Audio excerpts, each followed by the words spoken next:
Hello បងប្អូនចានេះខ្ញុំនិយាយរួមទៅខ្ញុំទិញមកហ្នឹង5ខែដល់ថ្ងៃណាមិនអស់ទេ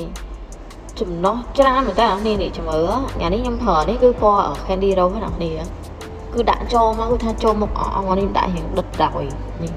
ចង់ដិតដាក់រៀងច្រើនទៅចង់ស្រាក់ស្រាក់តិចតិចចឹងអ្នកនេះឲ្យ blend ទៅចូលមកល្អហ្មងអ្នកនេះប្រើជាមួយជក់ខ្ញុំប្រើមួយដៃយកធ្វើម៉ត់ទេកាលមកខ្ញុំប្រើមួយដៃដល់ពេលចឹងវាតិចតាក់ស្អាតតែខ្ញុំប្រើមួយជក់មកគឺដៃណែអូអែមសែមកនេះអានេះមិនប្រើបានតែស្ពងហ្នឹងណាមាត់ក៏បាននេះញ៉េគាត់ថាមាត់អ្នកនេះលាបអីទៀតចឹងលើបើដាក់តាមហ្នឹងគាត់វាអាចនឹងសម្រាប់ហ្នឹងយេដាក់មកហ្នឹងហើហ្មងអ្នកនេះចឹងបងអូនណាដែលគាត់ចង់បានជាមួយនឹងតែចង់សាកជាមួយនឹងអាមកបន្លាហើយសាកបាននិយាយរួមទៅទិញចែកមិត្តភក្តិបងប្អូនប្រើដល់ថ្ងៃណាអស់តែអ្នកនេះអើយចាខ្ញុំប្រើអស់ហ្មងរៀបនឹងប្រើពណ៌ថ្មីទៀតហើយព្រោះដោយសារប្រើអស់ហើយណាមួយចង់ដូរពណ៌